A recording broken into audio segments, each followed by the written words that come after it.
भटकते भटकते न जाने कहाँ से, भटकते भटकते न जाने कहाँ से, तुम्हारे महल के करीब आ गया है, तुम्हारे महल के करीब आ गया है।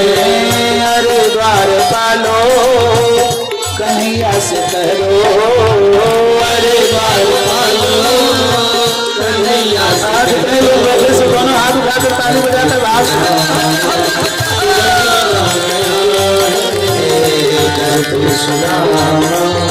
करीब आ गया है। भटकते भटकते न जाने कहाँ से, भटकते भटकते न जाने कहाँ से, तुम्हारे महल के करीब आ गया है, तुम्हारे महल के करीब आ गया है, तुम्हारे महल के करीब आ गया है, तुम्हारे महल के करीब आ गया है। भाई जाकर के कहो, द्वार पाल भीतर आता है परमात्मा के पास। जय हो प्रभु, आपकी जय हो। क्या बात है, एक ब्राह्मण आया है, नाम सुदामा, सुनते ही दौड़े परमात्मा, दौड़ पड़े। जैसे सुदामा का नाम सुना भगवान दौड़े हैं, इधर से सुदामा इधर से परमात्मा। कहते भगवान सुदामा चरणों में गिरना चाहता, भगवान उठाकर के हृदय से लगाए। सुदामा श्री कृष्ण के भाव को देखा, देखी सुदामा की दीन दशा,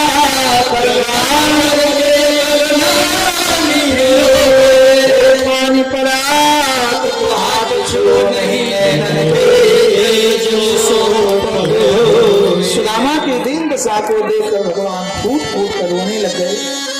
और ऐसा परमात्मा ने रोया कि लिखा है, भगवान के नेत्र के आंसू से सुदामा के चरण धुल गए।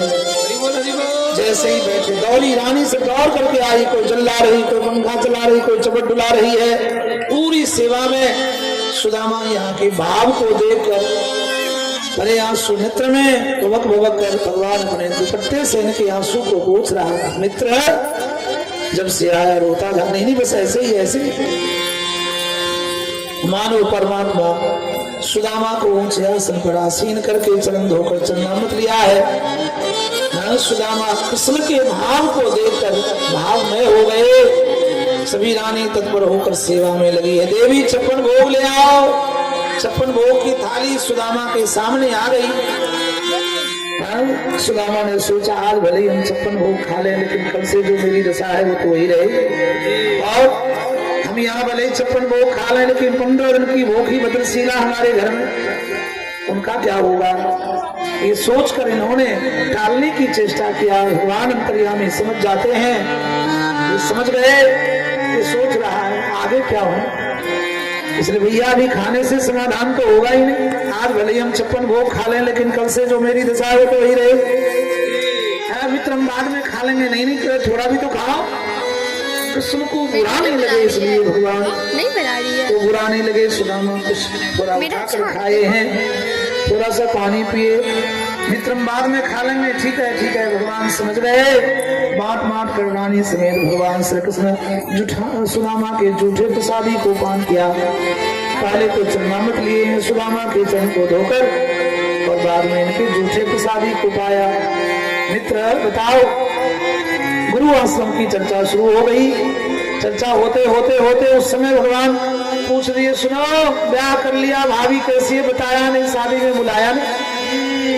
सुदामा ने मौका का लाभ उठाया, कहा हम तो एक शादी किए तो इतने सारी शादी की, एक में भी बुलाया। अरे एक में भी तो बुला लेते भैया। भगवान ने कहा हमने कोई शादी नहीं किया, आती गई और रखते गए। पता लगाओ हम कोई बात की साथ कर कहीं गए हो शादी करने के लिए, ऐसे तो है। आती गई रखते गए, आती गई रखते गए। अच्छा छोड़ो, जो हुआ सो हुआ। भाभी मेरे लिए कुछ दिया नहीं क्या? अब टूटे चावल की पोटली को छुपाने लग गए। परमात्मा ने चावल की पोटली को खींचा है, पोटली फट गई, चावल बिखर गए। और जैसे चावल बिखरे हैं, एक मुट्ठी उठाकर भगवान श्री मुख में दिया है। एक लोक की संपदा सुदामा को मिली है। दूसरी मुट्ठी उठाई श्रीमुख ने दिया है, दूसरे लोग की संपदा भगवान सुदामा को दिया है। तीसरी मुट्ठी उठाकर मुख में देने लगे, रुक्मिणी हाथ पकड़ लिया। अरे महाराज, भाभी का भेजा हुआ प्रसाद रानी लोग भी तो पाएंगे, और भगवान वहीं छोड़ दिए। 2 लोग की संपदा अकेले केवल सुदामा को मिली है, 1 लोग की संपदा में लिखा है पूरा त्रिभुवन है।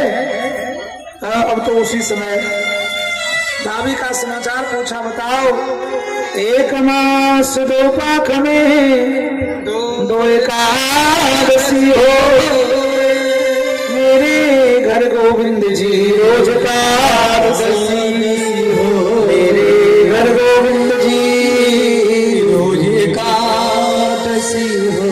जैसे सुना है भगवान नेत्र में आंसू। पुनः अब तो ऐसा हुआ, रुक्मिणी ने पूछ दिया, आपका मित्र आपको क्या कर दिया कि रोना पड़ा महाराज?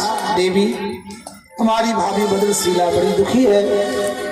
हाँ महाराज, आप तो पल में दुख दूर कर सकते हो। हाँ देवी, कलम कागज ले आओ। कलम कागज रुक्मिणी लाई, भगवान लिखाने लगे और उन्होंने लिखा है, होनी थी सो हो गई, अब तो कुछ नहीं हो। भाभी हे भद्रशीला, भाभी तेरे महल में रोज द्वादशी हो, भाभी तेरे महल में रोज द्वादशी हो।